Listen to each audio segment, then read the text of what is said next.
नहीं। अब तो मीडिया पत्रकार कहने लगा कि हिंदुस्तान में एक महात्मा है जो झोपड़ी में रहते हैं, बाकी सब एसी में, सब भौतिकता में फंस गए, इसलिए अध्यात्म उनसे बहुत दूर चला गया। अब बगैर अध्यात्म के परिवर्तन होगा नहीं, इस बात को हमेशा ध्यान रखिए। अब वो पिछले युग की तरह खूनी क्रांति से परिवर्तन नहीं होगा।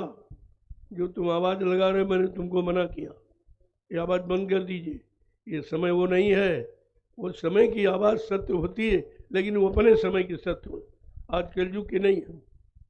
अब समय कुछ और कह रहा, समय का परिवर्तन कुछ और कह रहा, लेकिन बात एक ही है। शब्दों में तो इधर उधर हो सकता है, लेकिन मकसद उसका एक ही है। जैसे पहले क्रांतिकारियों ने कहा, भाई तुम मुझे खून दो, मैं तुम्हें आज़ादी दूंगा। खून देने का मतलब खून थोड़ी निकाला जाएगा, आत्मसमर्पण होता है। खून का मतलब आत्मसमर्पण भाव से मैं तुम्हारे साथ हूँ। आज भी आपसे कहा जाए, अरे भाई तुम सहयोग करो, मैं तुम्हें व्यवस्था दूंगा, बात तो वही है। लेकिन तुम अलग अलग ये लिए घूम रहे, कुछ नहीं कर पाओगे, हमारे पीछे जाओगे अलग से। इसलिए समय बड़ा खराब है, थोड़ा बच के रहो। मैंने हर हमेशा मना किया है कि जल्दबाजी मत करो, जल्दी काम शैतान का और धीरज काम रहमान का। अगर जल्दी करते तो भगवान राम परिवर्तन नहीं कर पाए। 14 बरस जंगल में इंतजारी की, अयोध्या में राजगद्दी पर बैठ के इंतजारी नहीं किया है जंगल में। आज आपको जंगल में क्यों बुलाया जा रहा? क्योंकि परिवर्तन जंगलों से होगा, परिवर्तन झोपड़ियों से होगा, परिवर्तन गरीबों से होगा। ये पहले भी कहा, आज भी कह रहा हूँ कि परिवर्तन गरीबों से होगा, झोपड़ियों से होगा, महलों से, मकानों से, फ्लैटों से परिवर्तन नहीं होगा, क्योंकि वो सब भोग स्थल है, वो भोग स्थल है, योग नहीं। तो आपको विचार करना चाहिए, मैंने जंगल का चुनाव क्यों किया। मैंने जंगल नहीं खरीदा है, ऋषि मुनियों की तपोभूमि खरीदी। ये भी लोग नहीं समझ पा रहे हैं कि आखिरकार भाई जंगल झाड़ी गड्ढे बनाने क्यों खरीदे जा रहे। तुम्हारी दृष्टि में कुछ और है और मेरी ज्ञान दृष्टि में कुछ और। मैं ये ऋषि मुनियों की तपोभूमि समझकर आपके लिए ले रहा हूँ कि इसी भूमि पर सुख शांति मिलेगी। और विश्व में कहीं चले जाओ, इतनी बड़ी संख्या ऋषि मुनियों की कहीं नहीं हुई जहाँ बैठ के तपस्या की। बात ही नहीं लोगों की समझ में आ रही। इसलिए दुकानें लगाना बंद करो। फिर एक बार कह रहा हूँ, दुकानें लगाने बंद कर दीजिए, भारी मार कुदरत की तरफ से पड़ेगी। काम दरबार का है, दुकानें काम नहीं करेंगी। दुकानों में सौदा बिना पैसे का नहीं मिलता है और दरबार में लुटाया जाता। कितना अंतर है, इस अंतर को आप नहीं समझ पा रहे हो। तो इतने दिन क्या सत्संग सुना आपने, इधर उधर कहीं कुछ नहीं, कुछ भी नहीं है। जब दरबार से नहीं ले पाए तो दुकानें आपको क्या दे देंगी, दुकानों से क्या परिवर्तन हो जाएगा। कम से कम ये भी दरबार में सच्चे सदगुरु के दुख दर्द मिटाए जाते हैं, दुनिया के सताए लोग जहाँ सीने से लगाए जाते हैं। ये दरबार ये है, वहाँ ये है कुछ सेवा दो, पैसे दो, अन्न दो, ये दो, तुम्हारा लेके तुम्ही को खिलाना। ये कौन सा धर्म है, ये कौन सा धर्म है कि गाय का दूध गाय को पिलाना, कहते हम दान दे रहे हैं, हम धर्म करते हैं। कितनी बड़ी भूल है। उनसे भी कह रहा हूँ, अभी चुपचाप हो जाइए। अगर ना आना है, हमको तुम्हारी ज़रूरत नहीं है, और तुमको ज़रूरत तो आ जाइए, नहीं चुपचाप बैठ के भजन करो। हम तुम्हें बुला क्या करें, हमें कोई रुपया पैसा दान दक्षिणा 2-3 अंगूठी तो लेना नहीं आपसे, कोई स्वार्थ तो हल करना नहीं, कोई चंदा नोट बोट महंगाई तो लेनी नहीं, तो हमको इसकी ज़रूरत नहीं है।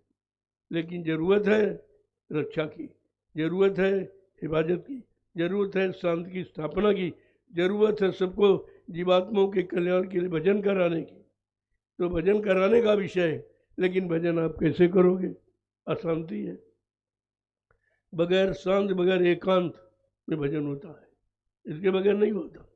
शांति भी नहीं है, तरह तरह की अशांति, पारिवारिक है, सामाजिक है, शारीरिक है, तमाम मतलब यानी एक तरह से शरीर में बीमारियां हैं, वो भी अशांति। परिवार में उलझने हैं, तमाम समस्याएं हैं, वो भी उलझन है, वो भी अशांति है। तो भजन आप करेंगे तो कैसे करें। इसलिए भजन का माहौल बनाया जा रहा। उस माहौल की भूमिका का नाम है दूरदर्शी, और कोई नहीं। दूरदर्शी नहीं राजनीति, गुरु तक जाने की है एक नीति, रास्ता है कि आप गुरु तक कैसे पहुंचेंगे, ये रास्ता है, इस जरिए आप पहुंच सकते हैं। लेकिन वो भी आप रास्ता भूल गए, वो भी भटक गए और कुछ नहीं किया। इतनी 18 वर्ष दूरदर्शी का प्रचार कराया गया और किसी की समझ में कुछ नहीं। तब का बच्चा बंद कर दो, ये ऐसे मानने वाले नहीं है। ये हर युग में मार खाते रहे, अपना विनाश करते रहे, तभी लोगों ने देखकर कुछ समझने का प्रयास किया।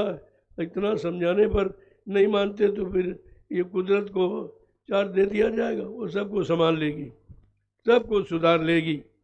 अब वो चार्ज कुदरत के हाथ में हो गया और आपको बताया गया कुदरत है तैयार खड़ी, आगे मुसीबत बड़ी। कुदरत अब तैयार खड़ी है, कमर कस के तैयार है। अगर नहीं मानेंगे महात्माओं की बात तो मैं विनाश कर दूंगी। तो कह रही मैं जल्दी करें आप थोड़ा बरत हंस हटाइए और वाणी विराम दीजिए। जो वायुमंडल में आपकी वाणी प्रसारित हो रही जिससे समान है, और हम कुदरत कह रही हम नंगा नाच नहीं कर सकते जब तक तुम्हारी वाणी का प्रसारण होगा। आप इसको बंद कीजिए, ये मानने वाले नहीं हैं। हमको बताइए, हम 1 मिनट में बना देंगे सबको, 1 मिनट नहीं लगेगा। पहले भी कहा गया था, अभी महात्मा समझा रहे हैं, सब तरफ से मना रहे हैं और तुम्हारा लाभ करा रहे हैं। अगर तुमने उनकी बात को न माना, न विश्वास किया, तो वो का पीछे से कुदरत आ रही है, एक डंडे लपड़ थप्पड़ में 20 करोड़ का वारा न्यारा सेकंडों में कर देगी। ये पहले भी आपको आगाह किया गया, लेकिन आप तो वचनों को भूल ही जाते हो। तुम्हारी तो भूलने की आदत है। ये आज बताओ, अब अभी बताएंगे, अभी 1 घंटे बाद पूछो, कुछ नहीं याद रहेगा। जब इतनी याददाश्त खराब है तो तुम कर ही क्या सकते। इसलिए मैंने कहा भी समय खराब मत करो, केवल संकेत करो, इशारे करो। जो समझदार, इशारा समझदार के लिए होता, जो समझदार हैं वो इशारों को समझ जाएंगे। बाकी ये कूड़ा कचड़ा खत्म हो जाए। ये भीड़ है कूड़ा कचड़ा, इनको कुछ नहीं मालूम, ये संदेश भी नहीं सुनते। मैं बार बार बोल रहा हूँ, वो फिर भी नहीं सुनते ही नहीं। इनको जैसे सुनाई नहीं देता, ये कान के बहरे, आंखों के अंधे और बुद्धि के हीन है। इनकी समझ में ये समय का संदेश नहीं आएगा। लिहाजा यानी संतों की वाणी का अपमान नहीं होगा, आदेश का अपमान नहीं होगा। लिहाजा मैं 2 वर्ष के लिए मैंने विराम ले लिया। ये आश्रम पर प्रेमी आएंगे तो इशारा करूँगा, बाकी नहीं। आप भी भजन करो, हम भी करें। हमारी तुम्हारी मेहनत से मालिक की दया हो जाए, सबका काम हो जाए। बात तो काम की जा रही, लेकिन काम हम तो कुछ नहीं करते। विचारों का जन्म शुद्ध आहार से होता है। जैसा करो आहार वैसे बने विचार, जैसा खाओ अन्न वैसा बने तन मन, जैसा पीओ पानी वैसी हो बेबानी। ये तो सिद्धांत है, सिद्धांत के अनुसार आपको मिलेगा। सिद्धांत विहीन रहोगे तो कुछ नहीं पाओगे। ये सांसारिक बुद्धि और सांसारिक भौतिक ज्ञान ये आपका काम नहीं करेगा और फंसा देगा और गंदे कार्यों में लगा देगा, क्योंकि ये मन के द्वारा किया जा रहा। मन विषय भोगों का कैदी है, वो तो कैद खाने में पड़ा है और उसी में रमा हुआ है और उसको वही चाहिए, बगैर भोगों के रह नहीं सकता। लेकिन संत महापुरुष कहते नहीं, तुमने मन का कहना माना है इसीलिए फंसे हो। अब जरा सतगुरु का कहना मान के देखो। ऐलान करके कहा कि मन के कहे चलो मत कोई, अब सतगुरु कहे करो तुम सोई। वो काम करो जो तुम्हारे हित का, तुम्हारे भले का, तुम्हारी आत्मा के कल्याण का, समाज के सुधार का, देश के सुधार का, राजनीति के सुधार का, धर्मनीति के सुधार का, न्याय नीति के सुधार का है। अब वो क्यों नहीं करते हो? लेकिन समझ में आ जाए तब तो।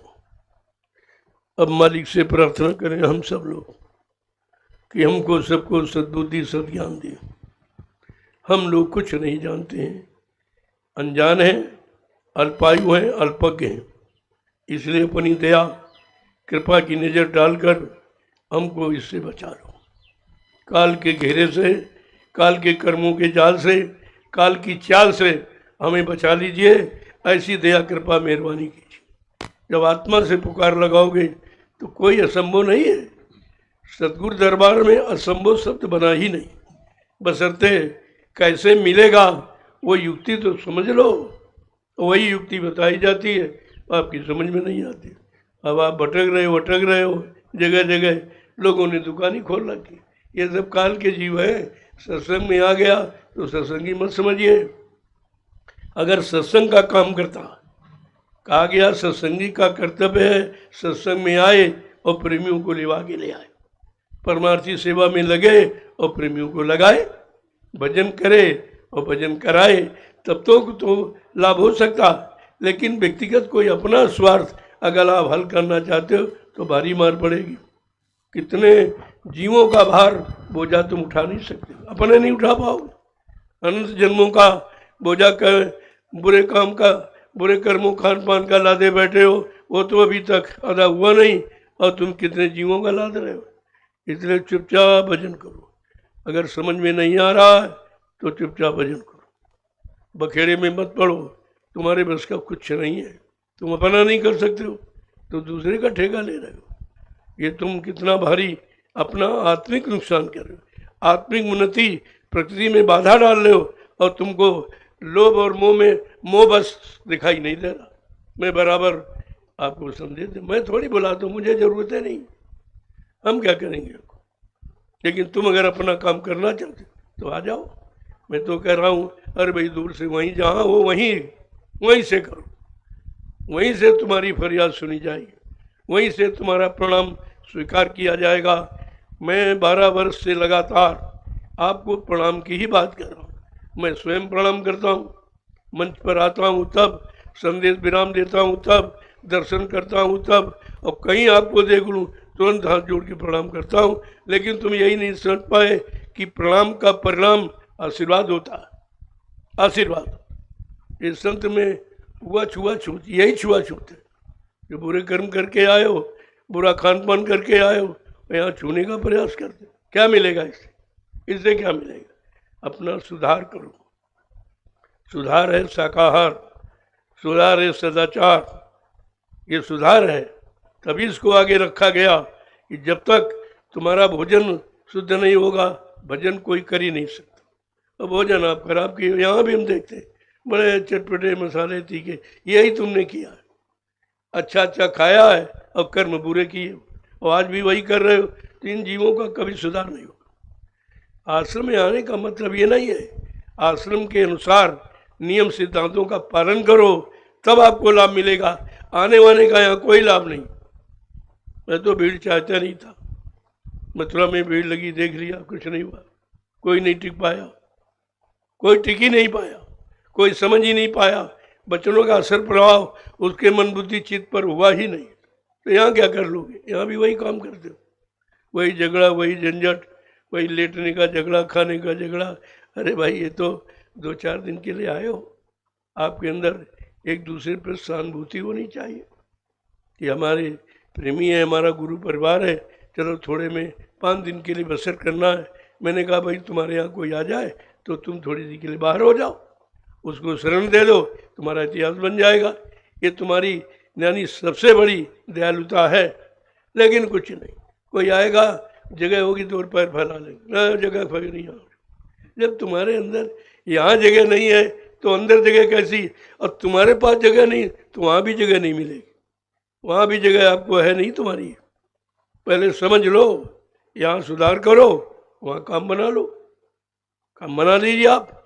ये सुधार उधर उद्धार, ये दोनों काम आपके हो रहे हैं, लेकिन आप कोई काम नहीं कर पाए।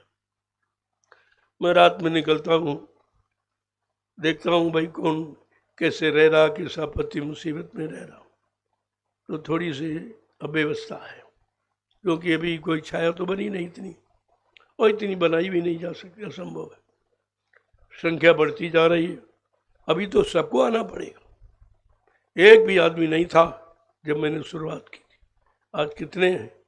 तो ये सब वहीं से तो आए, वहीं से आ रहे हैं, क्योंकि वहाँ कोई दुकान पर सौदा पैसे का दिया जाए, सेवा दोगे पैसा दोगे तो भी कुछ मिलेगा नहीं। आप सेवा पैसा चला जाएगा, मिले, क्योंकि वहाँ कुछ है नहीं।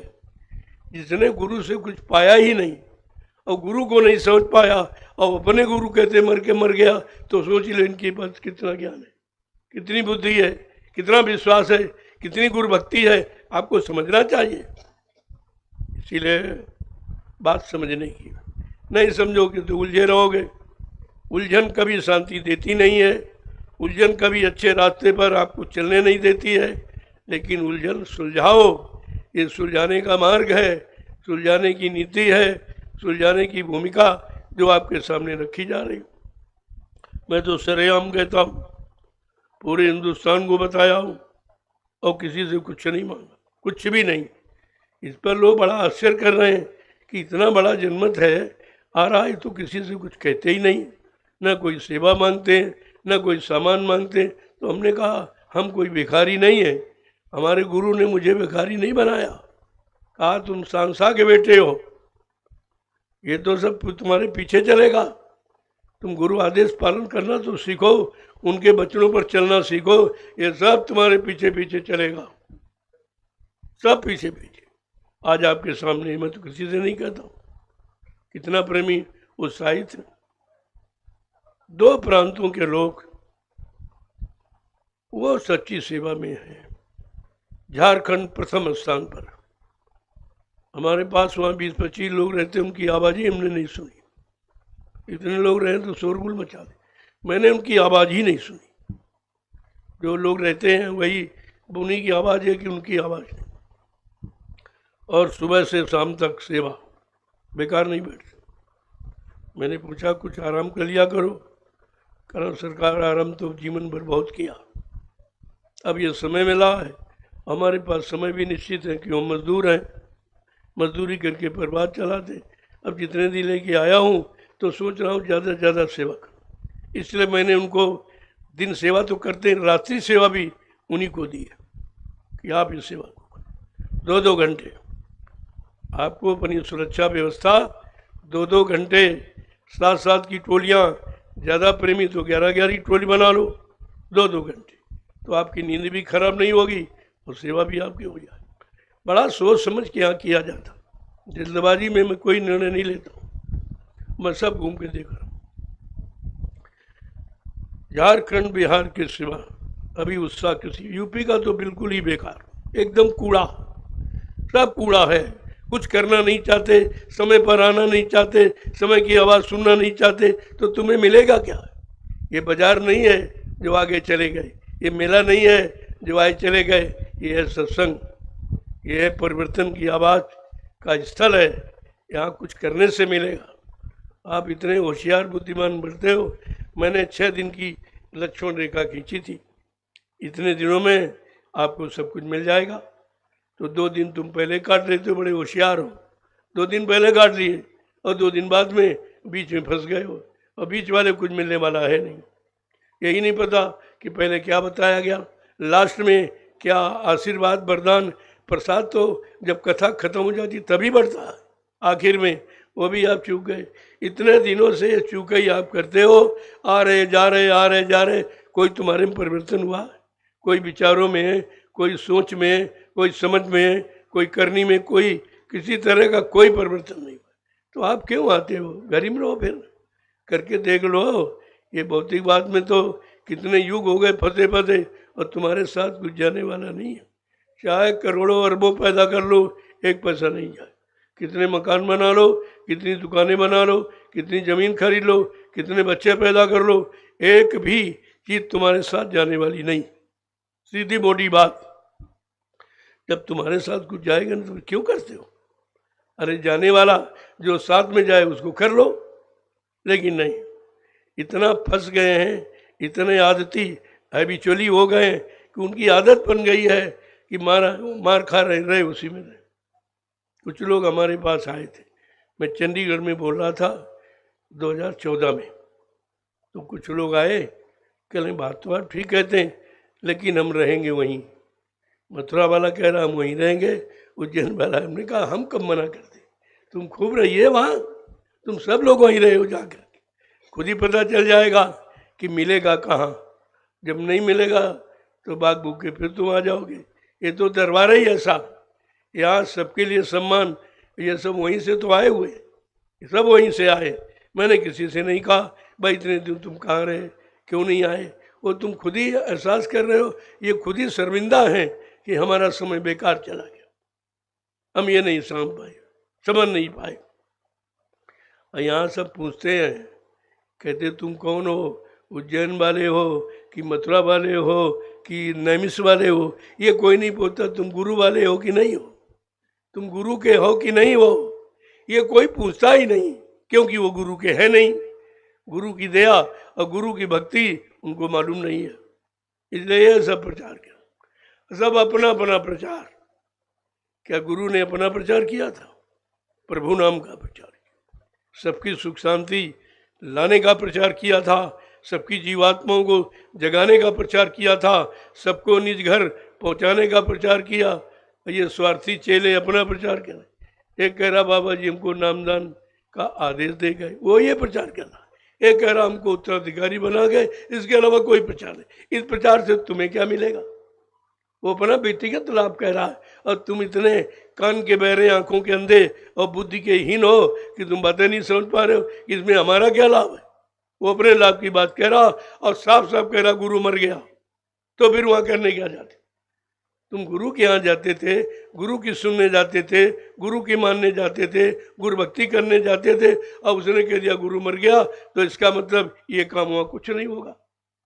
वो तो कर नहीं सकता, उसने किया नहीं कभी, वो सत्संगी भी नहीं है। मैं स्पष्ट कहता हूँ, ना वो सत्संगी है, ना वो नामदानी है, ना मतलब संस्था ट्रस्ट का कोई मेंबर, कुछ भी नहीं है। वो तो ड्राइवर है, ड्राइवर संस्था का व्यक्ति नहीं होता। अरे किसी ट्रस्ट समिति संस्था के रूल रेगुलेशन को पढ़िए आप सिद्धांतों को, कि ड्राइवर कभी संस्था का व्यक्ति नहीं होता है, प्राइवेट नौकर होता है, जब चाहो रखो तब चाहो निकाल दो। ऐसे तो बाबा जी की गाड़ी हजारों लोगों ने चलाई, सब कहे हमको तो इन्हीं में झगड़ा हो जाएगा। लेकिन बात समझ में, क्योंकि बुद्धिहीनता है। बुद्धि का विकास सत्संग से होता है, बुद्धि का विकास शाकाहार से होता है, बुद्धि का विकास सदाचार से होता है, बुद्धि का विकास गुरु के वचनों पर चलने से होता है, नाम कमाई से होता है। वो तो कुछ है नहीं, आप तो बुद्धि कैसे विकास करेगी आप? इसकी कोई दवा नहीं बनी है कि विकास की दवा विश्वास ही विकास की दवा है। जय गुरुदेव। और वो नाम प्रभु का है, वो किसी का नहीं। गुरुदेव तो सभी कहते हैं, जय गुरुदेव भी सब तमाम मजहब धर्म के लोग कहते हैं, लेकिन नहीं, ये जय गुरुदेव प्रभु है, इसलिए प्रभु नाम से संबोधित किया जाता है। और जो लोग प्रभु नाम नहीं लेते वो संसारी है, पक्के काल के एजेंट हैं, उससे सावधान रहिए आप। जो प्रभु को हटा सकता, तुमको हटाने भगाने में कितनी देर लगेगी? पहले ये भी समझो, ये प्रभु का नाम क्यों नहीं ले रहा कि काल के जमान से प्रभु का आवाज नहीं निकलेगी, प्रभु की आवाज नहीं निकलेगी। ये छोटी बातें आप समझ नहीं पाते हो और भ्रमित हो जाते हो, अपना समय खराब करते हो। जय गुरुदेव। जय गुरुदेव। अब आप लोग धीरे धीरे दया की भीख मांगने के लिए आंतरिक भाव विचार विरह वेदना से मालिक के चरणों में फरियाद करो, अपने अपने गुनाहों की माफी मांगो।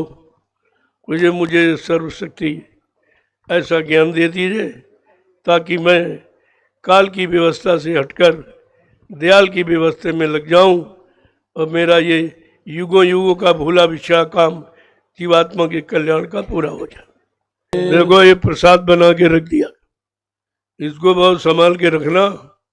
इलायची दाना समझना नहीं है, ये तो बाजार में बहुत दिखता है, लेकिन यहाँ सदगुरु दाता दयालु की दया कृपा इसमें शामिल करके आपके लिए प्रसाद बना दिया गया। इसको बहुत सुरक्षित रखिए, किसी तरह का कोई मतलब वाला लापरवाही नहीं करनी चाहिए। ये तुम्हारे लिए है व्यक्तिगत, और पूरे साल तुम्हारी मदद करेगा। इसको ले जाइए संभाल के। लापरवाही की अगर चूहा लेगा तो उसका लाभ हो जाएगा, तुम रह जाओगे। ये तो अपना काम करेगा, कोई जीव खाएगा, लेकिन तुम्हारी दया कट जाएगी, फिर तुम्हारा मतलब यानी दया का भाग समाप्त हो जाएगा। इसलिए बड़ी सावधानी के साथ इसको लो, तभी तो आपकी समझ में आएगा असली क्या है और नकली क्या है, और सत्य क्या है, झूठ क्या है, पाखंड क्या है, असलियत क्या है, ये सब समझ में आप पे आ जाएगा। तो ये रोली है, ये जीवात्मा को संकेत का निशान दोनों आंखों के मध्य भाग में लगाया जाता है। ये संकेत कर रहा है कि जीवात्मा यहाँ बैठी। अभी तो लोग ज्ञानी ध्यानी भी नहीं जानते, जगत गुरु शंकराचार्य भी नहीं जानता है कि आखिरकार कि जीवात्मा है क्या है, कहाँ पर उसका स्थान है, कुछ नहीं मालूम। ये सब जड़ पूजा वाले, कोई मन में, कोई इंद्रियों में, कोई भोगों में, कोई राजपाट में, ये सब समझ रहे हैं। इनको क्या मालूम कि जीवात्मा का स्थान दोनों आंखों के मध्य भाग में। कृष्ण ने इशारा किया है, भृगुट विलास सृष्टि ले होई। भृगुट माने बहुएं, जहाँ पर दो बहुओं का मिलान है वहीं से सृष्टि समाप्त हो जाती है, आध्यात्मिक सृष्टि का शुभारंभ होता है। ये निशान है। कोई गोल लगाता है कि यहाँ है, कोई लंबा लगाता उधर चलो। इशारे सब अच्छे, संकेत कोई बुरे नहीं है, लेकिन आपको किसी ने बताया नहीं है, इसलिए वो भी भ्रमित है और आप भी भ्रमित हो। इस दरबार में सारा भ्रम आपका दूर कर दिया जाएगा। मान लोगे तो आपका काम हो जाएगा, नहीं मानो तुम जानो तुम्हारा काम जाने। जय गुरुदेव, जय गुरुदेव। और ये रक्षा सूत्र ये भी ले लो, क्योंकि कुदरत बौखलाई हुई है, कुछ भी कर सकती है। ये रक्षा सूत्र होगा तब आपकी रक्षा रहेगी, हिफाजत रहेगी। जो बताया जाए उसका पालन, तब ये धागा भी काम करे। वैसे तो धागा है, लेकिन ये वचनों के अनुसार अगर बांधा गया, वचनों की पूर्ति का संकल्प लेके बांधोगे तो काम करेगा। वैसे तो धागा ही है, लेकिन ये धागा नहीं है, ये आदेश पालन की निशानी है। ये सब चीज़ समझ लो आप। जो आपको किसी ने बताया नहीं है वो जानकारी आपको दी जाए। और ये मालूम भी किसी को राज नहीं, करते हैं लेकिन मालूम नहीं, क्योंकि किसी ने बताया नहीं। अब ऋषि मुनि महात्मा योगी तो कोई है नहीं, इन भोगियों से तुम उम्मीद रखते कुछ बता देंगे, कुछ दे देंगे, उनके पास ये सब कहाँ है। इसलिए ये सब ले जाओ, संभाल के रखो। इसका कोई पैसा नहीं लिया जाता, परमार्थ बेचा नहीं जाता, धर्मार्थ बेचा नहीं जाता है, स्वार्थ बेचा जाता। लेकिन स्वार्थ नहीं, परमार्थ है। यहाँ कोई किसी तरह की एक भीख नहीं मांगी जाती, कोई ऐली थैली झोली यहाँ नहीं फैलाई जाती। और कहीं चले जाओ सब झोलियों का अंबार, जितने लोग आते हैं उतनी झोलियाँ फैला देते कि कुछ न कुछ तो बेचारा देगा ही। तो आप समझ जाओ ये मांगने वाला कौन होता, भिखारी, और देने वाला होता दाता। इससे तो तुम ही अच्छे जो दे रहे हो भिखारियों को, और तुम कहते हो ये कुछ तुम्हें देंगे। क्या भिखारी कुछ दे सकता है? उसके पास होता तो तुम्हें से क्यों मांगता? वो तो साफ जाहिर आपके पास, लेकिन नहीं आपकी समझ में आ रहा है। तो जब समझ में ना आएगा, इसका मतलब तुम्हारे पर काल का पूरा पहरा है, काल के शिकंजे में, काल के कर्मों के विधान में फंसे हो। तो दयाल की बात आपकी समझ में नहीं आ रही। जय गुरुदेव। देखो सबके सब तो कभी नहीं समझे, नहीं तो काल का साम्राज्य नहीं खत्म हो जाए। इसीलिए उसने पहले वादा बचा करा लिया कि आप 3 काम नहीं करोगे। जबरदस्ती जीवों को नहीं जगाओगे। तुम्हारे पास शक्ति है, तुम सारे जीवों को ले जा सकते हो, लेकिन हमारी प्रार्थना है कि हमारा भी राज चलने दो। आप, मैं भी तपस्या करके लाया हूँ। तो कहा आप जबरदस्ती नहीं करो, जो जिस योनि में आएगा उसमें आप घृणा नहीं पैदा करो। ये और पिछले कर्मों की आप माफ़ी इतनी नहीं करोगे कि वो बिल्कुल हमको बोली जाए। हाँ, जो तुम्हारी शरण में आ रहा है बिल्कुल निस्वार्थ आत्मसमर्पित भाव से आप उसका कर सकते हो। हम कोई इसमें दखलंदाजी नहीं करें। लेकिन सांसारिकता से आ रहा, भौतिकता से आ रहा, तो आप कोई ऐसा काम मत करना कि हमारा राज्य खत्म कर दें आप। तो ये 3 वादे काल ने करा लिए हैं। नहीं तो दयाल सर्वशक्तिमान है, वो सदैव अपने जीवों को ले जाकर किसी मंडल में ठहराकर उसके अनंत जन्मों के पाप कर्मों की अदायगी करा देगा। काल को भनक भी नहीं पड़ेगी। ऐसी गुप्त सुरंगें हैं। अब आपको मालूम नहीं है, क्योंकि आप अखेड़े में पड़े हो, अभी इधर उधर भटक रहे हो, कभी इधर कभी उधर, कभी इधर उधर। अरे इधर उधर नहीं, उधर उधर चलो। इधर उधर में तो भटक है, इधर उधर में फंसाव है, लेकिन उधर में तुम्हारा उद्धार है। अपने उद्धार की बात क्यों नहीं समझते हो?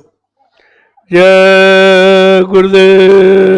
जय गुरुदेव। अब अपनी अपनी फरियाद दया की भीख सदगुरु के चरणों में आत्मसमर्पी भाव से करें आप।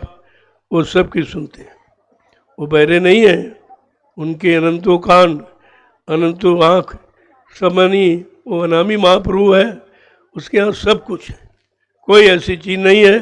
सारी सृष्टि का नियंता अभियंता है वो, ऐसा नहीं है। आपको इस पर विचार करना चाहिए।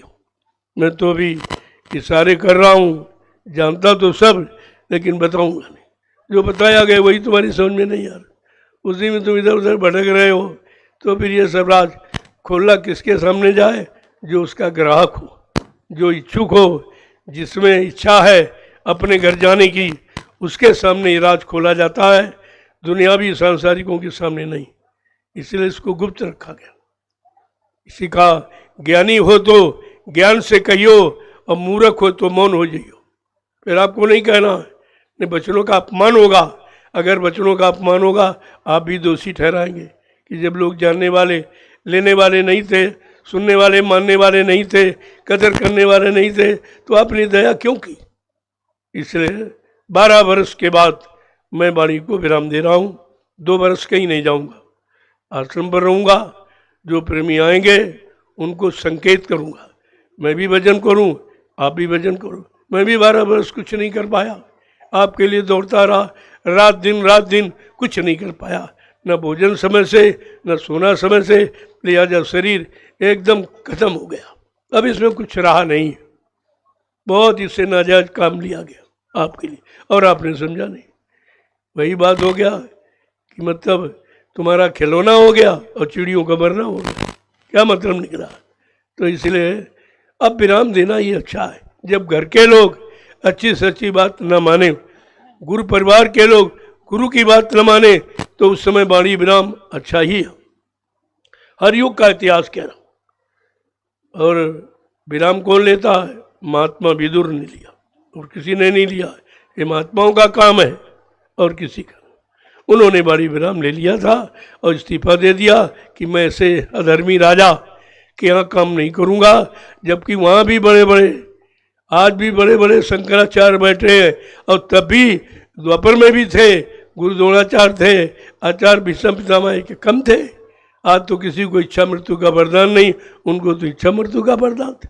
लेकिन समय की बात को भी नहीं समझ पाए। उनका इच्छा मृत्यु का वरदान भी कैंसिल हो गया, वो भी मारे गए, वो भी बचा नहीं पाए। कुदरत की मार से कोई नहीं बचता। जो समय की आवाज़ को सुनता है और चलता है, समय के नाम पर टिकता है और नाम को अपना आधार बना करके रहता, वो बचता है। बचने वाले वो, बाकी कोई नहीं बचे। इसलिए समझदारी से काम लो। अब आप अपनी ये प्रार्थना की श्रृंखला प्रारंभ कीजिए। आंतरिक भाव से आप अपनी प्रार्थना को मालिक के चरणों में दया की भीख मांगने के लिए करो आप, और कोई मांगने के लिए नहीं। दया की भीख बहुत मांगा है, उसी में फंस गए हो। तुमने मांगा था निकलने के लिए कि फंसने के लिए? तुम सामान्य ऐसा मांगते हो, इसमें फंस गए, अब तुम निकल ही नहीं पा रहे हो। और तुम्हें यहाँ से निकलना है, तुम्हें अपने घर जाना है। अगर ये बात याद है कि घर जाना, तब तो ठीक है। लेकिन ये बेचारों को पता नहीं, वो तो इसी को घर मानते, इसी ईंट पत्थर मकान को घर मानते, और ये नासमान शरीर को अपना मानते, नासमान रिश्ते नातों को अपना मानते, नासमान सामान धन दौलत जमीन जायदाद दुकान मकान नौकरी चाकरी, तुम इसी को अपना मानते हो। अरे नौकरी चाकरी में भी 60 साल के बाद कान पकड़ के निकाल दिए जाओगे, वहाँ भी कोई नहीं रखेगा। लेकिन तुम्हारी समझ नहीं रहा कि 60 साल बाद फिर कहाँ जाओगे? फिर तो समय निकल जाएगा। काम करने की उम्र होती है, जो जवानी में होगा वो बुढ़ापे में नहीं होगा। इसलिए सभी अच्छे काम जवानी में पूरे करने की कोशिश करते हो, लेकिन भजन आत्मिक कल्याण का काम बुढ़ापे का नाम सौंप रखा। तो बुढ़ापे में क्या कर सकते हो? लेकिन फिर भी आप पर दयालु ने दया की है कि एक घड़ी आधी घड़ी आधी माँ पुण्याप गोस्वामी संगत साथ की हरे कोट अपराध। अगर एक घड़ी का सत्संग समझ में आ जाए, संतों के वचन समझ में आ जाए, तो तुम्हारी रहनी गहनी में परिवर्तन कर देंगे। इतना बड़ा लाभ है, लेकिन अभी आपकी रहनी गहनी में नहीं है। केवल कानों का विषय बना लिया और वाणी का विषय कान से सुना और वाणी से बताने लगे। अरे तुम बताने के लायक कहाँ? बताए वो जिसने देखा हो, जिसने सुना हो, जिसने करके कुछ पाया, उसका बताना तो ठीक है, और तुम्हारा बताना सब झूठ है। न तुम्हारा काम होगा, न जिसको सुनाओगे उसका काम होगा। जय गुरुदेव। इसलिए संत मत में सब बंद, कोई वक्ता नहीं, कोई प्रवक्ता नहीं, कोई नेता नहीं, कोई लीडर नहीं, कोई अध्यक्ष मंत्री नहीं, कुछ नहीं। सेवक बनो, भक्त बनो, भजनानंदी बनो, सेवादार बनो। परिवर्तन कलयुग का सेवादार भजनानंदियों से होगा, अध्यक्ष मंत्रियों से, वक्ताओं से, नेताओं से। ये धार्मिक धारा का परिवर्तन पहले भी कभी नहीं हुआ, अब कहाँ से हो जाएगा? अब तो संतों का पदार्पण हो चुका है। अब ये दांधली चलने वाली नहीं, उनको भी संकेत किया जा रहा, उनको भी इशारा किया जा रहा। मैं इसीलिए परमिशन लेता हूँ। परमिशन का मतलब इन्फॉर्मेशन, उनको सूचना देता हूँ। परमिशन तो मुझे कोई नहीं दे सकता। इतना जनमत हमारे पास प्रधानमंत्री भी लिख के नहीं दे सकता। उसके पास भी हमारी व्यवस्था नहीं है। हमारी व्यवस्था प्रेमियों में खुद है, हमको जरूरत भी नहीं है, हमें कोई ज़रूरत नहीं। लेकिन सूचना इसलिए देता हूँ कि आप ये न कह सकें हमको किसी ने बताया नहीं था, हमारे पास सूचना नहीं आई। मैं निमंत्रण कार्ड देकर सबको सूचित कर रहा हूँ। समय आने पर कोई ये नहीं कह सकता कि हाय उससे हम न हुए, हम ये नहीं कहने देंगे आपको, सबको बताता हूँ। और ये जंगल में हो रहा, बस्तियों में, धार्मिक स्थलों में, धार्मिक नदियों के किनारे सबने भीड़ लगाई है, लेकिन जंगल में लगा के कोई दिखाए, आपको पता चल जाएगा सच्चाई कहाँ है। नदियों के किनारे कितनी भीड़ अभी होगी, संगम देखा आपने, कितने लाख लोग मर गए बेचारे। ये मनुष्य मंदिर ये व्यर्थ में चले गए। अरे ईंट पत्थर वाला टूट जाएगा फिर बन जाएगा, लेकिन मनुष्य मंदिर अगर चला गया ये दोबारा नहीं मिलेगा, और वो भी प्रतियोनी में चला। अरे जल में डूब के मरना, अग्नि में जल के मरना, कुचल करके मरना, यानी मतलब ये सब प्रतियोनी के लक्षण हैं। और जब प्रतियोनी में चले गए, वो कह रहा कि तर गए, हमने तर नहीं गए, मर गए, अकाल मौत में चले गए, प्रतियोनी में चले गए। इनको मानव जीवन हजारों वर्ष तक नहीं मिलेगा। ये सारा दोष राजा पर। जा सुराज प्रिप्रदा दुखारी, सो न पवस नरक अधिकारी। जिसके राज में प्रजा दुखी है वो राजा नरक में जाता है। ये रामचरितमानस 550 वर्ष से संकेत कर रही। मैं वो याद दिला रहा हूँ, मैं नहीं कह रहा हूँ, ये रामचरितमानस कह रही। श्री राम के पुजारियों, श्री राम को मानते हो, रामचरितमानस को नहीं मानते हो? अरे रामचरितमानस ही श्री राम है और श्री राम ही रामचरितमानस है। ये बात क्यों नहीं समझते हो? लेकिन कोई नहीं समझ, एक भी वचन किसी के पास नहीं है, चाहे राजा हो, चाहे रैयत हो, चाहे धर्माचार्य हो, कोई नहीं रामचरितमानस के बारे में जानता है। जो उसमें लिखा अगर तुम पढ़ लो तो नैमिषारण्य की तरफ दौड़ के भागोगे। इसी स्थान के लिए गोस्वामी महाराज ने इशारा किया है कि तीरथ पर नैमिष विख्याता अत पुनीत साधक सुधा। ये नैमिषारण्य विश्व विख्यात ये धार्मिक स्थल है, तपोभूमि है, जो विश्व में कहीं नहीं है। इतने बड़ी संख्या विश्व में किसी देश, किसी स्थान में इतने ऋषि मुनि मिलकर तपस्या नहीं की है। इसलिए मैंने तपोभूमि का चुनाव किया, रामचरितमानस के वचनों को पालन करके, उनके आदर्शों पर चलकर। और तुम्हें भी रामचरितमानस के वचनों की याद दिला रहा हूँ, आदर्शों पर चलने के लिए प्रार्थना कर रहा हूँ, आपकी भला हो जाए, आपका कल्याण। जब जब राजा गलत दिशा की तरफ जाने लगा, मंत्रियों ने सलाह दी, लेकिन कोई मंत्री वो सब हम यहाँ करने वाले, सब हम यहाँ मिलाने, कोई बताने वाला नहीं, कोई समझाने वाला नहीं है। तो कहने का मतलब ये महात्माओं का कार्य है समझाना, भूले बिछड़े रास्ते पर चलने से रोकना, याद कराना, ये सब उनका काम है। महात्माओं का काम ही है, क्योंकि महात्मा इसी काम के लिए आते हैं। परमार्थ के कारण साधुन धरा शरीर, जो परमार्थ समाज देश जनित धर्महित आते हैं, वो कभी स्वार्थ लोभ लालच की बात नहीं करते। और साधु से हो न कारा जानी। साधु संत महात्माओं से किसी भी धर्म, किसी मजहब, जाति की कभी हानि नहीं होती, क्योंकि वो सर्वदेशी है, सर्वहितैषी है, सर्वसमर्थ है। वो एक जाति के लिए, एक मजहब धर्म के लिए स्वार्थ लोभ लालच, कोई गद्दी का लालच के लिए नहीं आते। ये सब लिखा है आपके यहाँ, मैं वही तो आपको याद करा रहा हूँ। जय गुरुदेव।